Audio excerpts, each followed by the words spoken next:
E a minha fala de hoje com os senhores será justamente nessa direção, de entender a história do ministério diaconal, o seu desenvolvimento, formação e desenvolvimento ao longo dos primeiros séculos, e por que que um ministério tão vigoroso, né, um ministério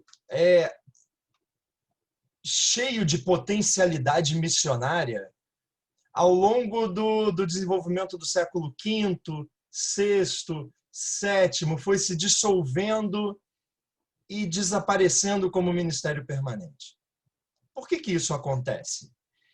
Quais são as razões do seu reestabelecimento pelo Concílio Vaticano II? E aí, tentando preencher algumas lacunas da história,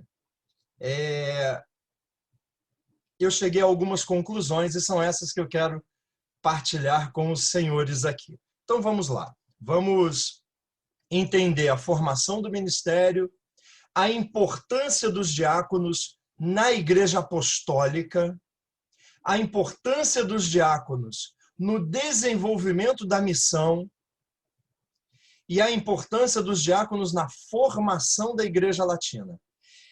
E diante desse quadro grandioso do ministério, porque era de fato grandioso, continua sendo, né? Mas por quê que ele desaparece? E o que é que esse primeiro momento da igreja tem a nos ensinar hoje? Deixa eu dizer uma coisa para os senhores. Quando a gente estuda história, a história hoje tem sido uma disciplina assim muito aguerrida, né? Tem gente que ama a história, tem gente que odeia a história. Mas porque a história tem uma característica muito própria, que é justamente mostrar que as coisas que são nem sempre foram. E as coisas que estão hoje não serão como são hoje para sempre. Então, a história tem essa capacidade de instrumentalizar o homem do presente para entender o seu tempo. É por isso que a gente estuda história. Tem um historiador importante chamado Eric Carr, e ele vai dizer que a realidade é como a ponta de um iceberg. Aquilo que nós vemos é uma parte ínfima daquilo que é realmente o que vemos. Assim como a ponta do iceberg é uma parte muito pequena do todo, como é que a gente descobre o todo? Mergulhando nas águas para descobrir a grandeza daquilo que se mostra, e às vezes mostra uma pontinha muito pequena. Por isso a importância de olhar para o passado. Ninguém estuda o passado para ficar tendo informações do que passou. A gente estuda o passado para iluminar o presente, para entender o presente, né? Então, algumas coisas são importantes para a gente conhecer o que está à nossa volta e, conhecendo o que está à nossa volta, instrumentalizados pela história, planejar o futuro. Eu gosto muito de lembrar a frase de Sócrates, né? Só sei que nada sei, porque eu sei que os senhores sabem muito do ministério diaconal. E não quero aqui assumir a função professoral de ensinar aos senhores o que os senhores já sabem. Não, de modo algum, assumirei essa função que seria muito injuriosa com os senhores, né? Mas eu quero mostrar um pouquinho a intuição da minha pesquisa e mostrando, preenchendo algumas lacunas que a história não respondeu, tentar iluminar o trabalho que nós realizamos hoje, né? Por que que isso é importante? Porque a teologia do sacerdócio é muito bem elaborada. Depois do Concílio de Trento, Trento apontou para a necessidade do diaconato como ministério permanente, mas não fez nada a respeito disso, né? Apenas no século XX, como os senhores sabem, o diaconato vai ser restaurado. Mas a partir de Trento, há uma elaboração teológica muito bem feita do sacerdócio. E pouquíssimo, quase nada sobre o ministério diaconal. Também sobre o ministério episcopal. Porque se o Concílio Vaticano II restaura o diaconato, ele também restaura a figura do episcopado como vista nos primeiros séculos, né? Descolando um pouco da figura do presbítero. Os senhores sabem que o Concílio de Trento, a figura do episcopo não aparece na hierarquia, como também não aparece a figura do presbítero, né? A hierarquia era formada, então, por 7 ministérios, maiores e menores. Os ministérios maiores, sacerdote, diácono e subdiácono, não é isso? E os menores, hostiário, acólito, leitor e exorcista. Então, onde está o presbítero? Onde está o episcopo?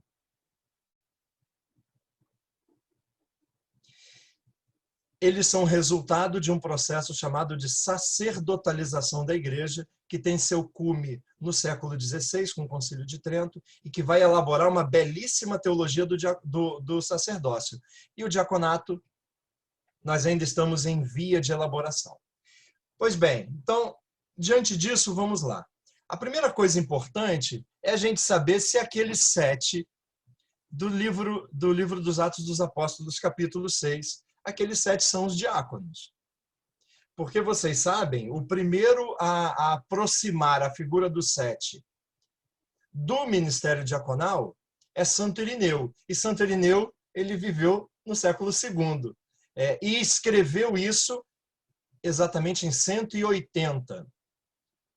É verdade que São Cipriano, um exímio bispo da igreja de Alexandria, concorda com Santo Irineu.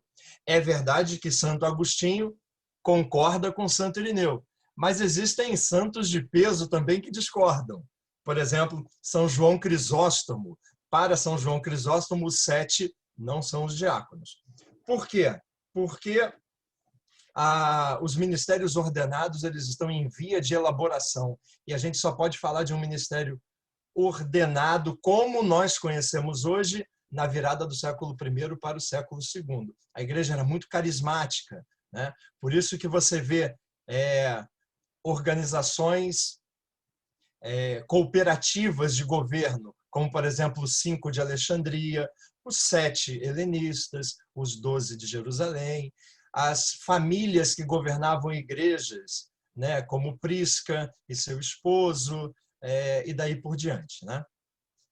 Então, afinal, esses 7 são ou não são os diáconos? Porque se a gente falar que eles não são os diáconos, tudo o que eu pesquisei, o que a igreja aponta como ministério diaconal cai por terra, né? Então, a primeira coisa que a gente tem que identificar é se eles são ou não são. Essa dúvida, no entanto, ela nasceu da igreja protestante no século XIX. Havia um pastor chamado Theodor Fliedner, que elaborando uma teologia muito bonita sobre a diaconia da igreja, ele vai dizer que aqueles 7 não são os diáconos. Por que não são os diáconos? Porque aqueles 7 são instituídos para servir às mesas e eles aparecem fazendo um monte de coisas, menos servir às mesas, né? Você pega ali a atuação de Filipe, a atuação de Estevão, e eles fazem as mesmas coisas que os apóstolos fazem. Eles pregam o evangelho, eles fazem milagres, mas eles não servem às mesas, entendendo servir à mesa como obra de caridade. E aí o que acontece? Esse pastor, baseado na Reforma Protestante, que tinha muito essa visão, principalmente do protestantismo de Zwingli, né? Ele vai dizer, olha só, em nenhum momento o termo diácono aparece aí. E quando esses homens aparecem, eles aparecem fazendo outras coisas que não obras de caridade. E esse peso da caridade como obra exclusiva do diácono vai ganhar mais força ainda com a criação das casas de diaconisas no século XIX, que vai ampliar esse serviço caritativo e chega, inclusive, na teologia católica, né? Muito bem. Então, eu queria me posicionar a partir da posição tradicional da igreja, que vai reconhecer no 7 a figura dos diáconos. Olhando para a história, a igreja romana identifica no 7 os diáconos, seja porque divide a sua região administrativa em 7 grandes áreas, entregues a diáconos, né? Seja porque alguns concílios reconhecem a figura dos 7 como os diáconos. Por exemplo, o concílio de Neo-Cesareia vai afirmar que a igreja institui o ministério diaconal como ministério, como extensão do ministério apostólico na figura dos 7.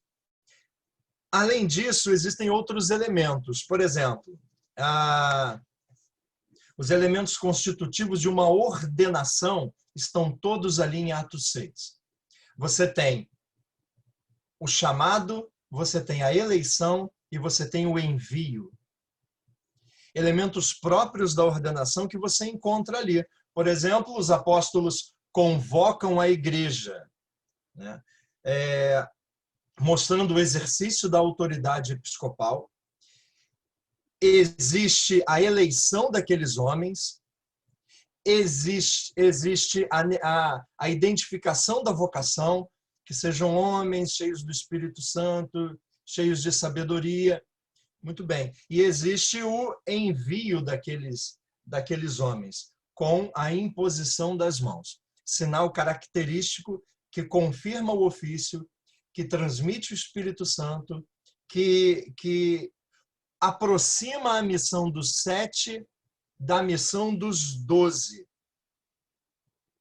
Então, todos esses elementos garantem o caráter sacramental daqueles 7 como os primeiros diáconos. A imposição das mãos, que evidentemente é o gesto que vai ligar os 7 aos 12, a fim de servir a igreja com a autoridade de Cristo. Além disso, os outros textos que falam propriamente dos diáconos, que são os textos paulinos de Filipenses e Timóteo, Filipenses 1 e 1 Timóteo 3, eles perdem um pouco o sentido se você não tem a instituição.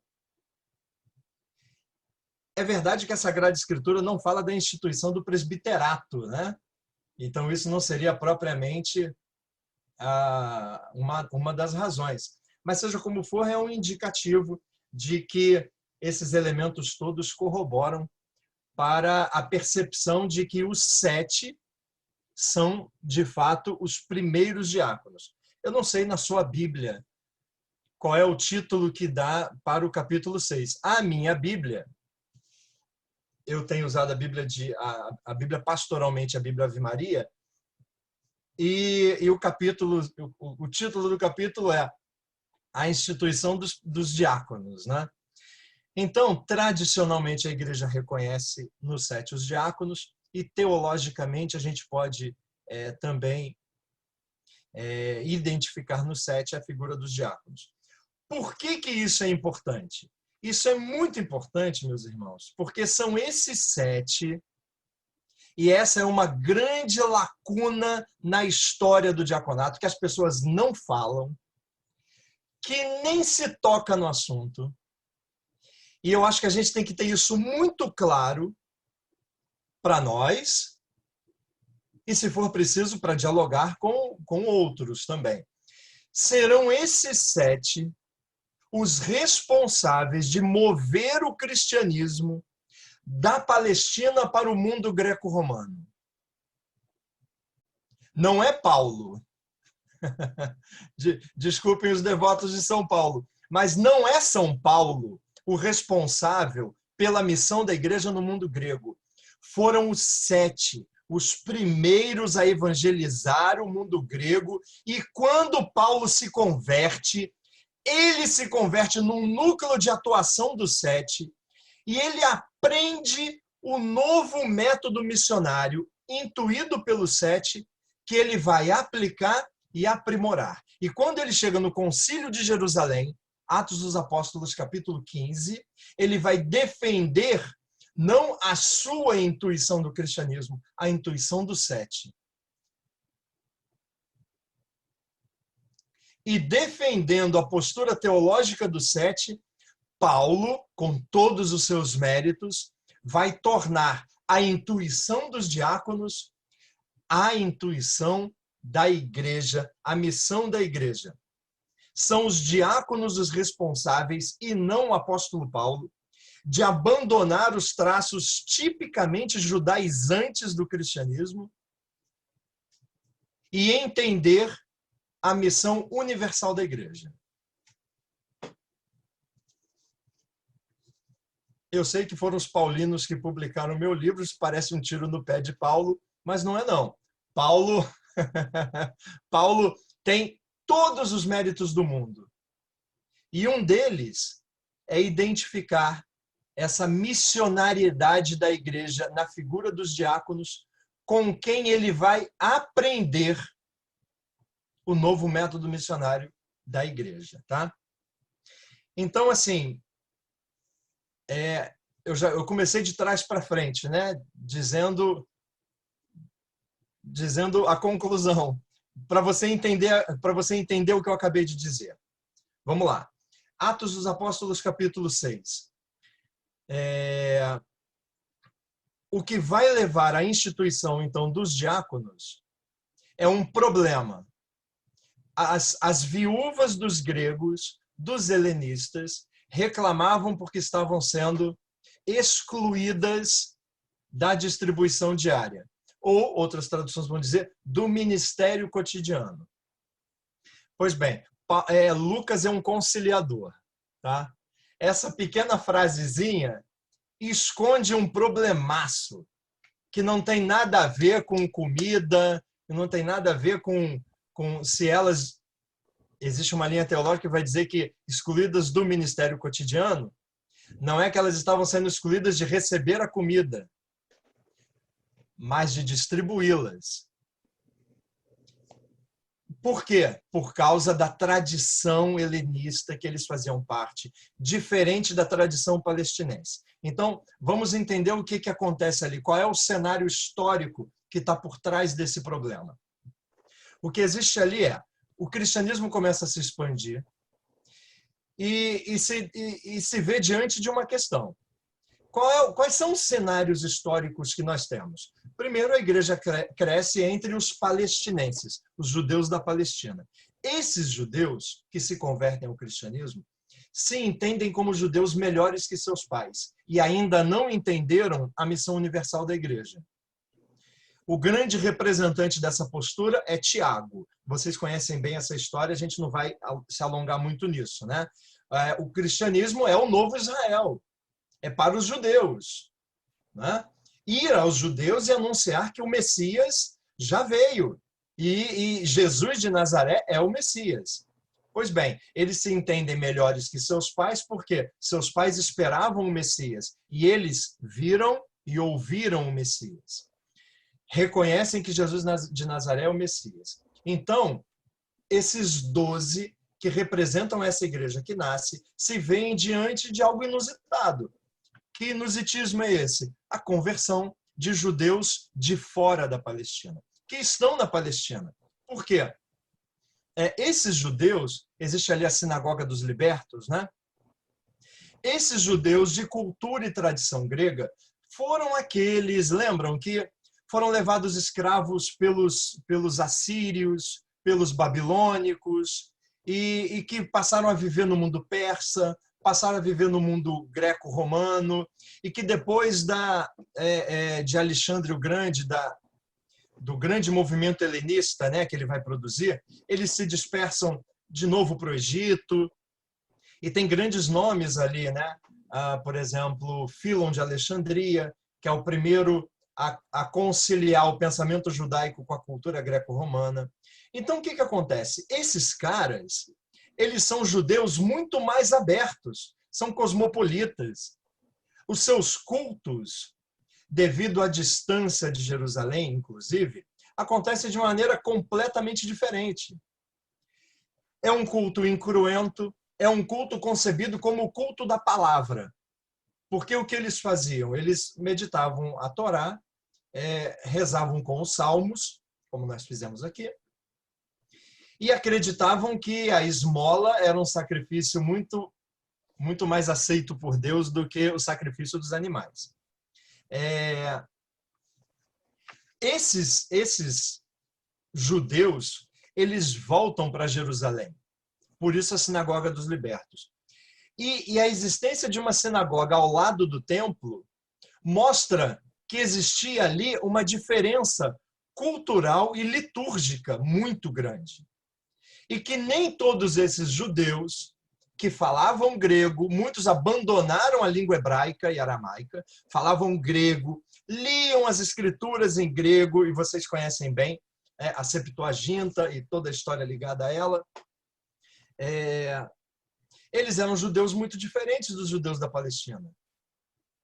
Eles, inclusive, aceitavam não-judeus, gentios, participando do seu culto, que eram os tementes a Deus.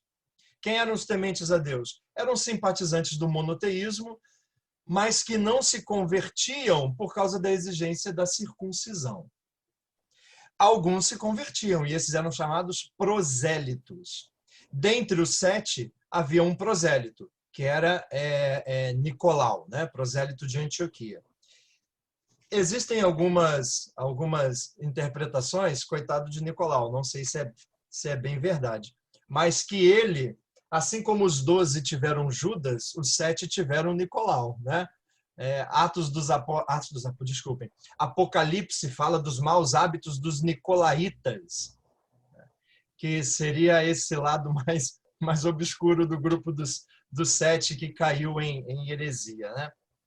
Mas isso não é certo, tá? Não é certo dizer que o pobre Nicolau tem a ver com esses nicolaítas. Algumas linhas teológicas vão aventar esse tipo de coisa. Então, esses grupos absolutamente distintos. Lucas, então, vai trazer algo novo para a leitura de Atos dos Apóstolos, que é a conversão desses judeus, muito diferentes dos judeus da Palestina. E para resolver essa diferença, há uma posição conciliatória, a instituição de servidores, para que, em nome dos apóstolos, governassem a igreja de língua grega, acompanhassem os irmãos de língua grega e, em nome dos apóstolos, pastoreassem aqueles irmãos.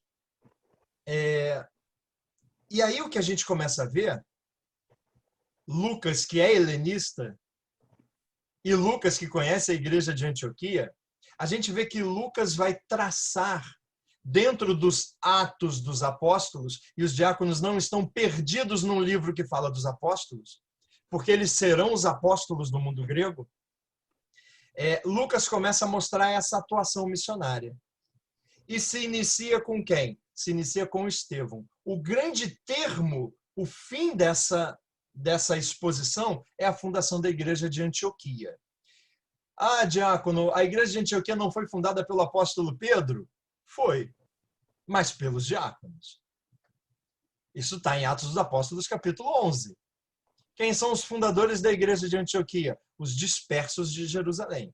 Quem são os dispersos de Jerusalém? Vamos lá. Lucas vai começar a narrar, então, a atuação desses homens. E ele começa por Estevão.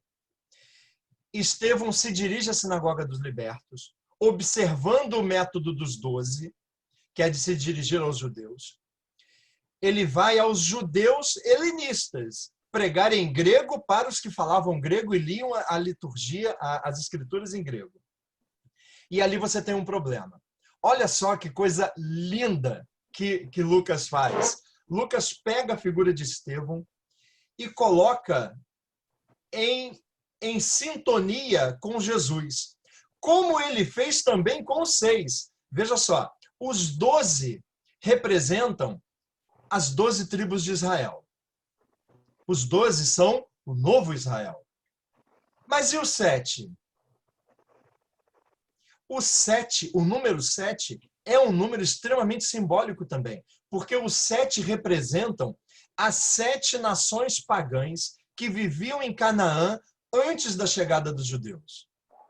O que Lucas está querendo dizer com 7, se foram só 7 a gente não sabe, de repente foram mais do que 7 diáconos, Mas o que Lucas está querendo dizer é que a missão desses caras é serem apóstolos dos gentios, serem apóstolos dos não-judeus, porque eles representam, inclusive numericamente, os 7 que viviam em Canaã antes da chegada dos hebreus. Quem são esses 7? Eram os Jabuseus, os amorreus e tantas outras nações pagãs que estavam ali.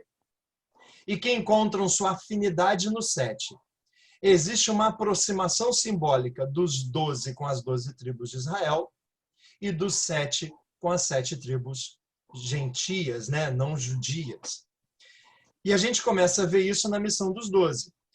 Lucas coloca Estevão também na mesma condição de Jesus. Ele é condenado pelas mesmas razões de Jesus.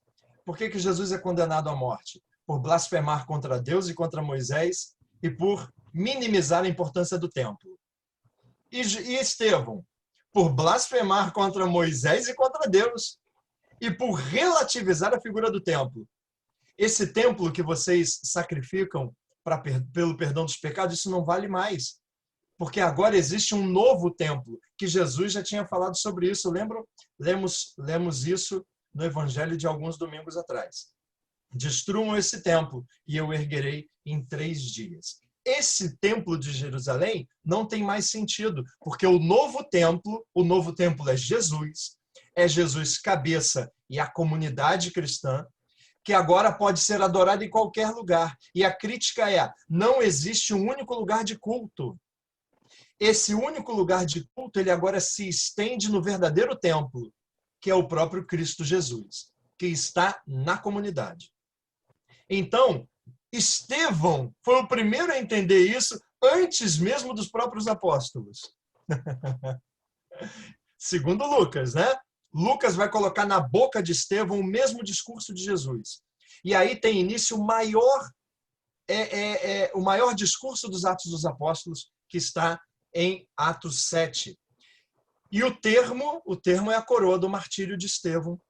E ele é martirizado igualzinho Jesus. Ele não é crucificado, evidentemente, ele é apedrejado, mas ele morre entregando o seu espírito e perdoando os seus algozes. Exatamente como Jesus, o diácono do Pai, Estevão, diácono de Jesus, realiza o derramamento do seu sangue, a coroa do martírio, pelas mesmas razões de Cristo, e semelhante a Cristo, perdoando e entregando o seu espírito.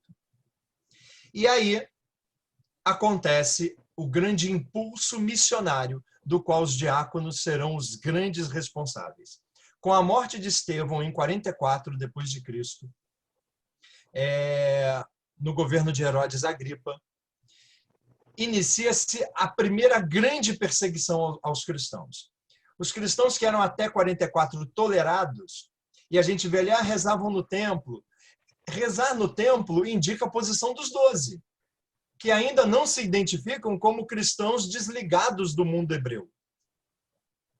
Quem vai fazer essa descolagem são os diáconos. Na medida que a igreja é perseguida, diz os Atos dos Apóstolos, que os apóstolos permanecem em Jerusalém e a igreja se dispersa. Vão para Azoto, Damasco, Antioquia. E quem acompanha essa igreja? Quem acompanha essa igreja que se dispersa? Se os 12 ficaram em Jerusalém, quem acompanha essa igreja? Os 7. São os 7 os pastores da igreja que se dispersa. E na fundação da igreja de Jerusalém, em Atos 11, você vê os dispersos de Jerusalém, que fundam a igreja de Antioquia. E fundam outras igrejas. Né? Vemos a atuação missionária deles, infelizmente, salvou-se apenas Filipe, né? Os outros a gente não conhece. Seja como for, são eles os pastores dessa igreja que se dispersa.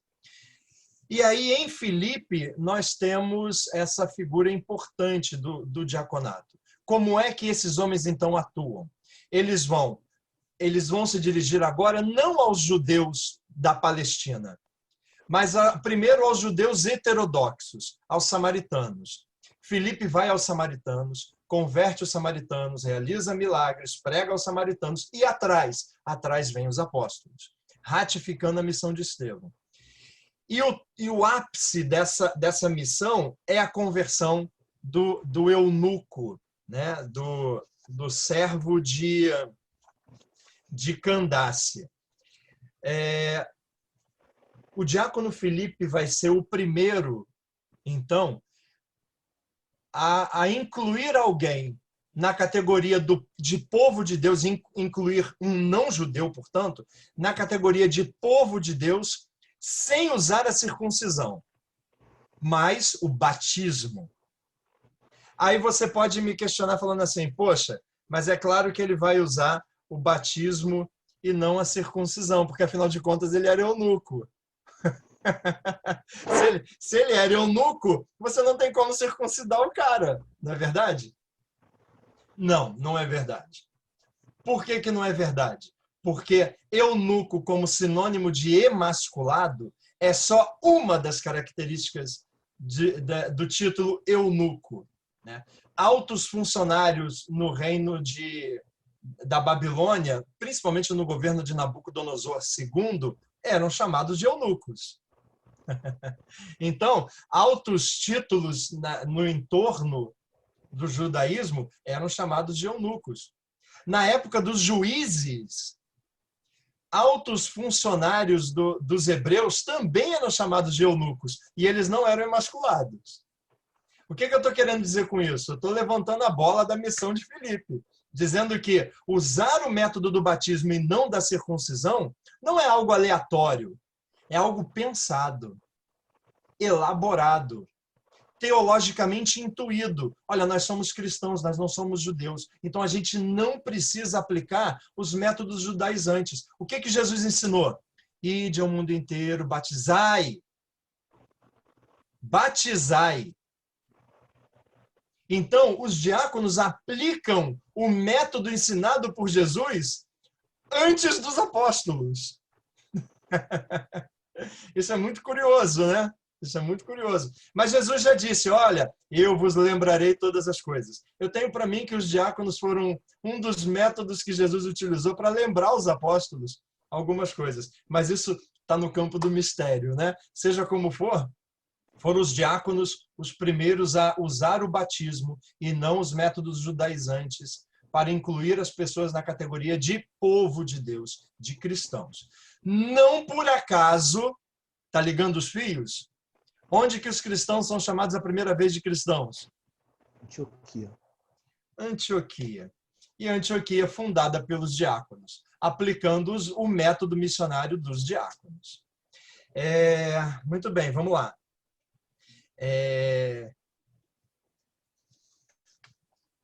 E aí, esses caras começam a evangelizar o mundo grego. Paulo, e atrás deles vêm os apóstolos, né? Quando você tem a fundação da igreja de Antioquia e os apóstolos veem a grandeza daquela missão, eles enviam Barnabé, que era presbítero de Antioquia, de Jerusalém. Envia para tomar conta dos caras, para ver o que estava acontecendo, né? E Barnabé fica profundamente fascinado com a missão. Por quê? O que eles faziam? Eles se dirigiam aos gentios, aos pagãos. Lembram dos tementes a Deus nas sinagogas? Lembram, né? Então, esses caras olharam para o cristianismo e falaram, é isso que a gente estava esperando. Por quê? Porque eles não se convertiam por causa do problema da circuncisão. Agora, desculpe a expressão, é como se eles estivessem com a faca e com o queijo na mão. Os cristãos ofereciam mais por menos. Porque os tementes a Deus participavam dos cultos, mas não eram considerados povo de Deus. E nem podiam participar de liturgias importantes. Por exemplo, a Páscoa judaica. Não podiam, porque não eram prosélitos, não eram convertidos. Agora isso acabou.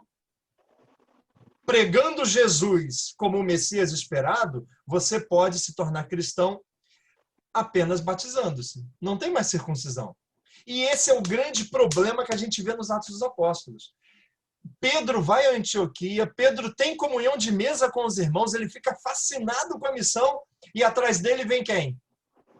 Vêm os adeptos da circuncisão e chamam a atenção de Pedro, dizendo: como pode você ter comunhão de mesa com os pagãos? E aí Pedro começa então a defender o método dos 7. Ele vai dizer: como eu posso negar o Espírito Santo a esses homens? E aí ele vai e ora pelo batismo no Espírito Santo sobre aqueles homens.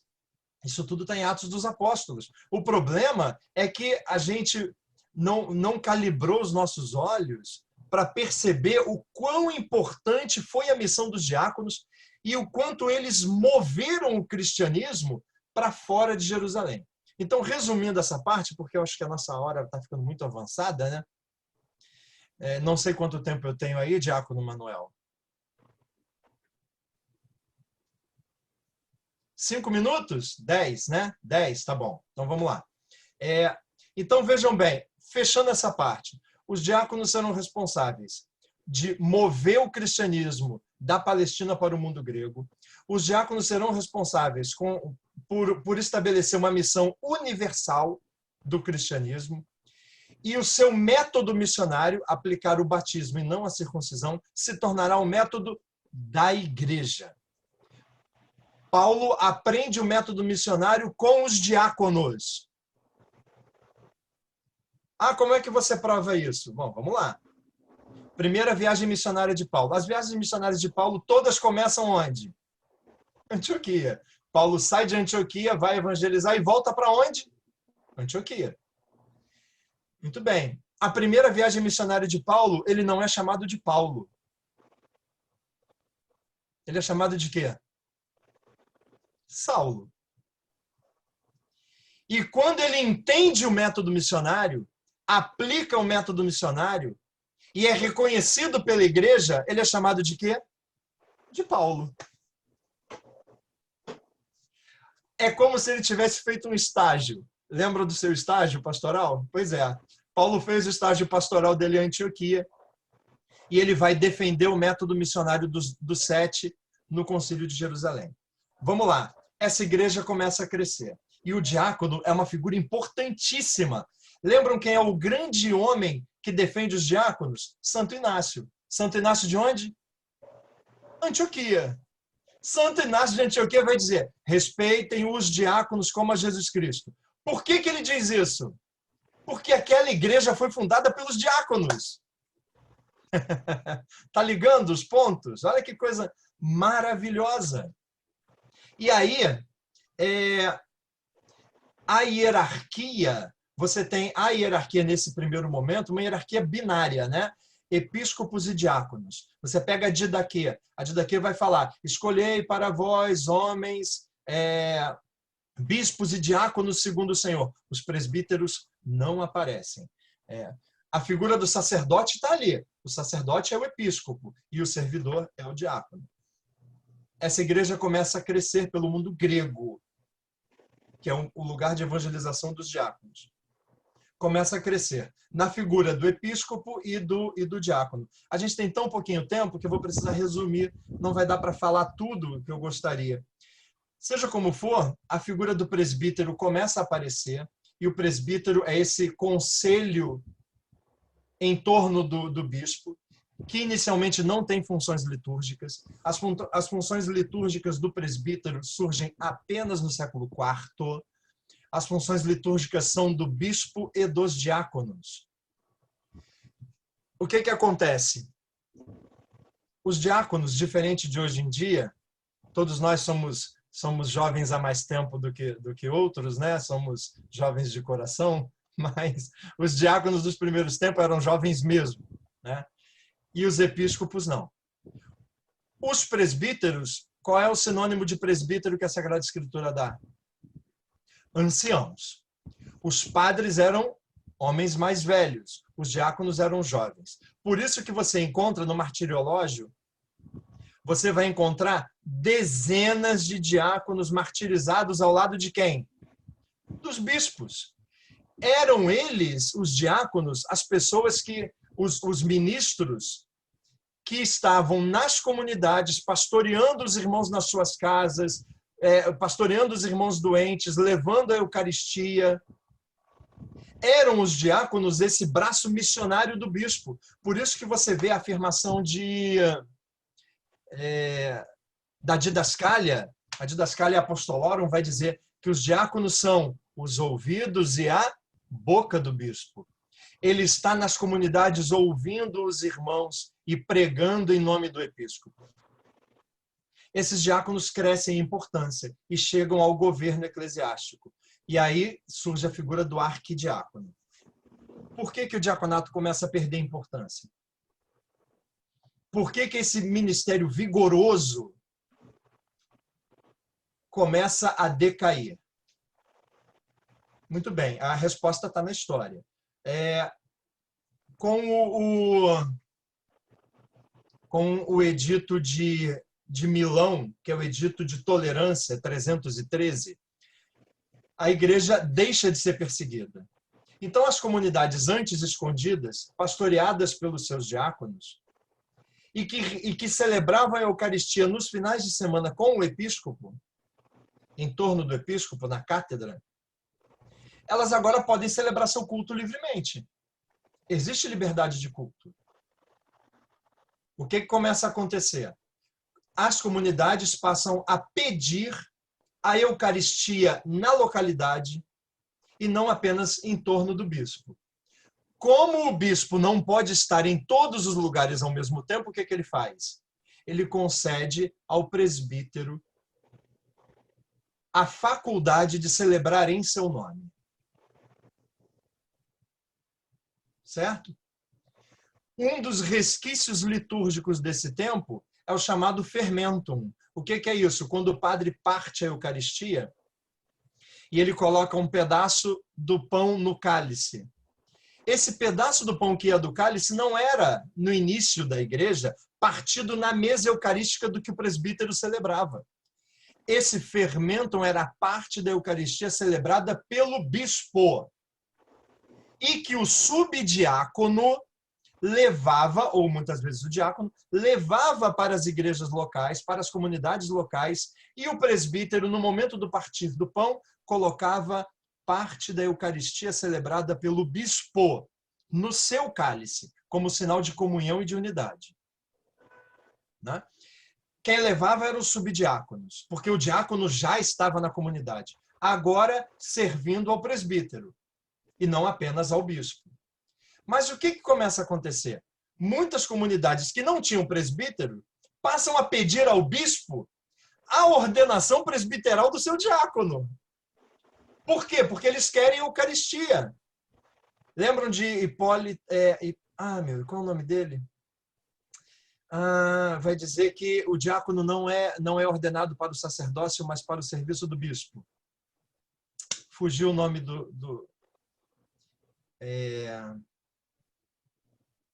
Bom, fugiu. Fica o ensinamento, vai-se o santo. O diácono não é sacerdote. Certo? E a compreensão atual é que o diácono não é sacerdote. Embora tenha uma tese de doutorado espanhola que vá relativizar essa afirmação. Baseado na teoria da hierarquia sacerdotal. Mas essa não é a compreensão oficial da igreja, certo? Não é. A compreensão oficial da igreja, inclusive que está no Catecismo da Igreja Católica, é que o diácono não é sacerdote. E aí a gente cria um problema na hierarquia, mas a gente não vai entrar nessa questão agora, que a gente não vai ter nem tempo para debater isso. A hierarquia, então, não é sacerdotal, porque não é o sacerdócio que dá unidade à hierarquia. O que dá unidade à hierarquia? Se não é o sacerdócio, porque o diácono é clérigo, é membro da hierarquia, mas não é sacerdote. Então, o que dá unidade à hierarquia? A diaconia, como vista desde os primeiros tempos. Mas a gente não vai entrar nessa questão teológica. Como disse no início, a teologia do diaconato ainda precisa muito caminhar e apontar muitos caminhos. A teologia do sacerdócio está muito bem fechada, da qual o presbítero passa a participar, porque o sacerdote é o bispo. E os presbíteros participam, né? Pois bem, aí vem o final do século IV, 380, Edito de Tessalônica.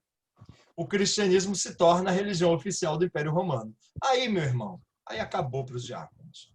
Acabou por quê? Porque as igrejas se multiplicam, as comunidades se multiplicam, existe a chamada entrada das massas na igreja, e aí todo mundo quer a Eucaristia, porque a igreja se entende sacerdotal, a igreja se entende eucarística, o culto é eucarístico, então a gente precisa de quê? De sacerdotes. Se o diácono não é sacerdote, e o presbítero participa do sacerdócio do bispo, pede-se presbíteros para estar nas comunidades. E os primeiros grandes a celebrar são os chamados arciprestes, que vão celebrar nas igrejas batismais, igrejas mais longínquas das cátedras dos bispos.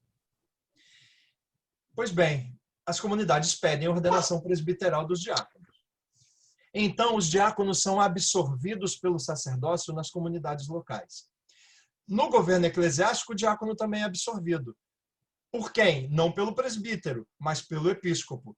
Por causa da função do diácono como administrador dos bens da igreja, do administrador dos bens dos pobres, o diácono é a figura mais importante, o arquidiácono é a figura mais importante depois do bispo.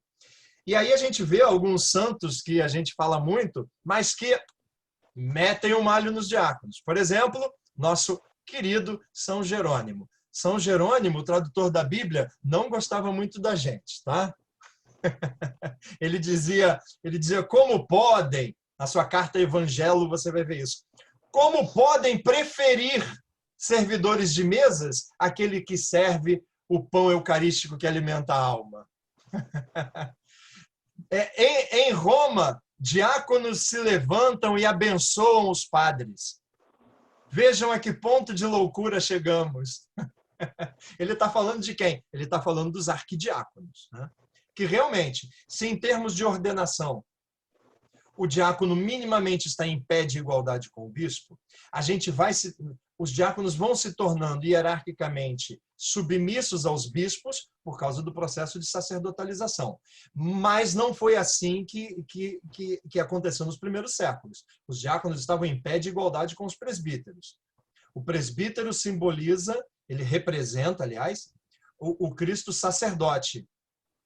E o diácono, o Cristo servo, que são os braços do episcopo na comunidade. O braço sacerdotal, o presbítero, o braço diaconal, o diácono.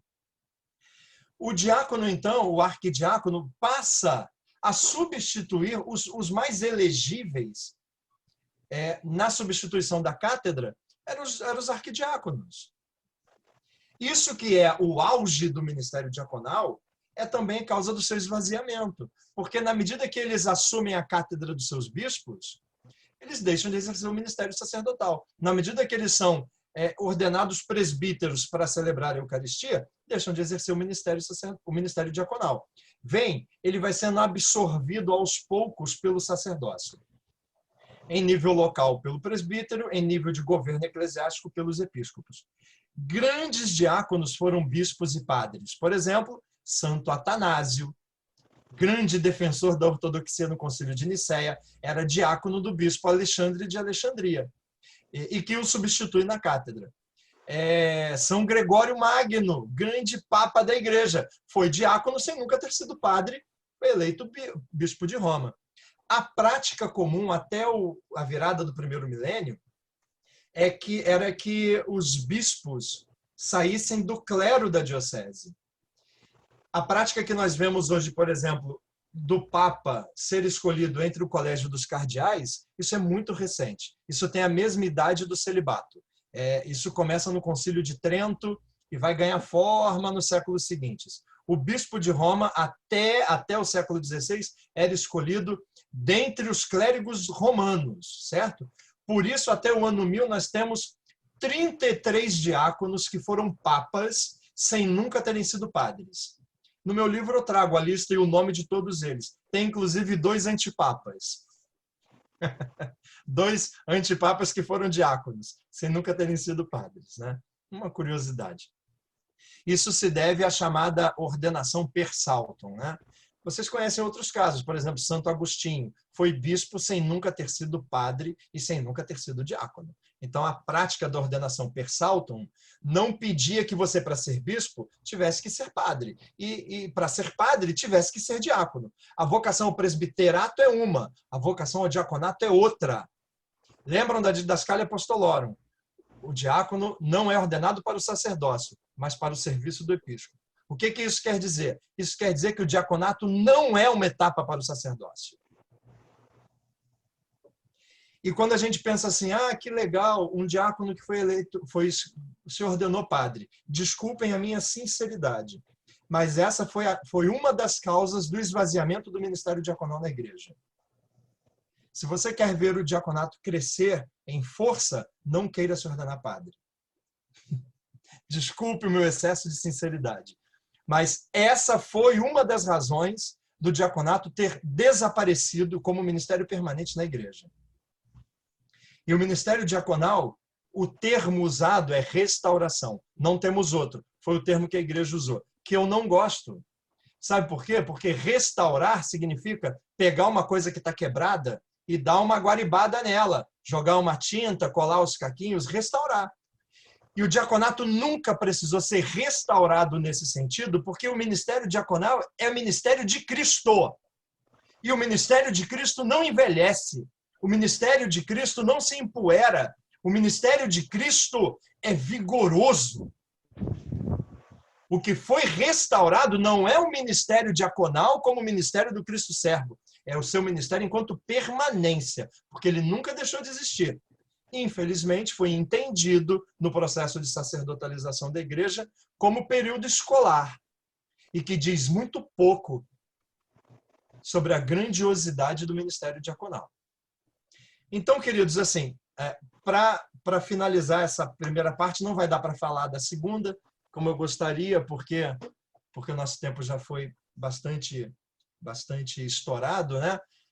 Mas, assim, o diaconato ele vai perdendo importância em relação ao sacerdócio e vou usar um termo feio, tá? Mas a pá de cal, para enterrar o ministério diaconal e ele desaparecer na igreja como ministério permanente, foi o surgimento do monacato, das ordens mendicantes. Por quê?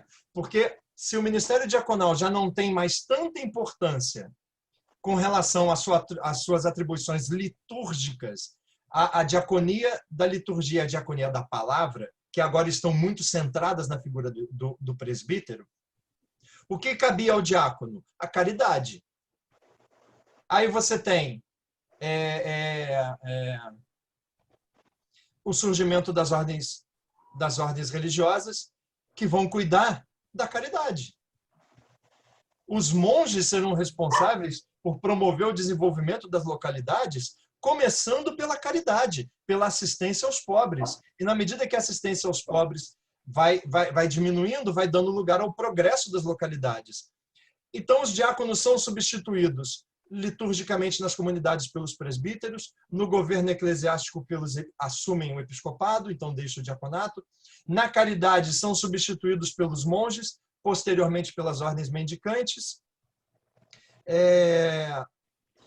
E até no governo eclesiástico, por exemplo, o Concílio de Leão vai falar da necessidade de ecônomos profissionais. Aí acabou.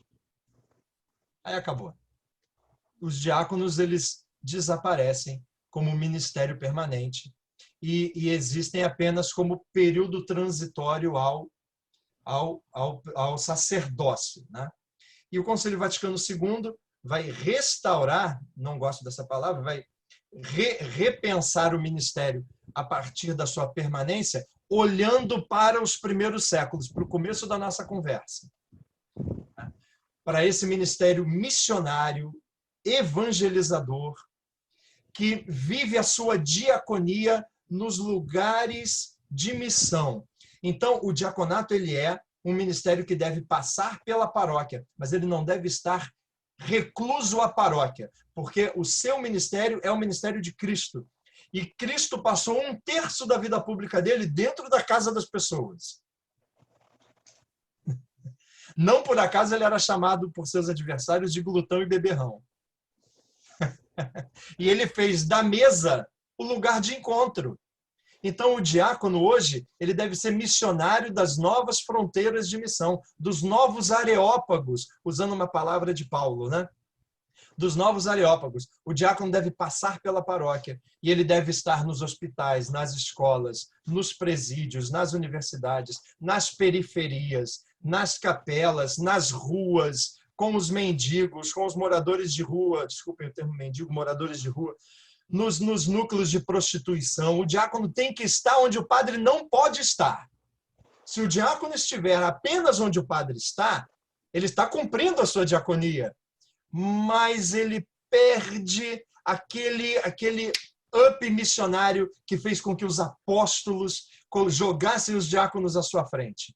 Os diáconos hoje devem estar à frente dos seus bispos, à frente dos seus presbíteros, nos lugares onde eles não podem estar. E estando lá, eles apontam para a mesa de Cristo. E para finalizar, eu cito a fala de João Paulo II numa das ordenações diaconais, que ele fala justamente isso.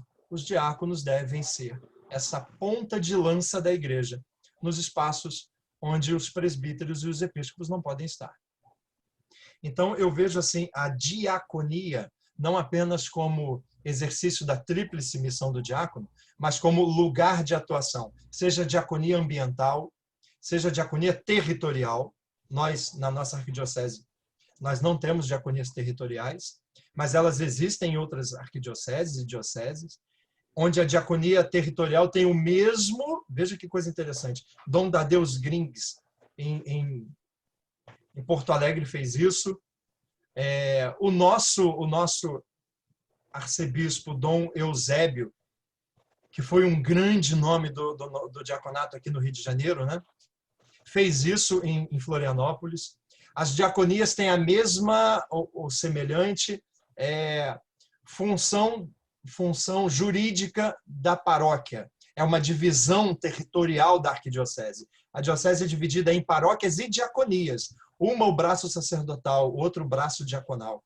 E lá ela dialoga com a sociedade civil, diversas instâncias de caridade e de promoção humana. É uma proposta muito interessante, muito interessante. Mas isso é assunto para um outro dia. Queridos, obrigado pela paciência. Desculpem eu ter me alongado um pouquinho.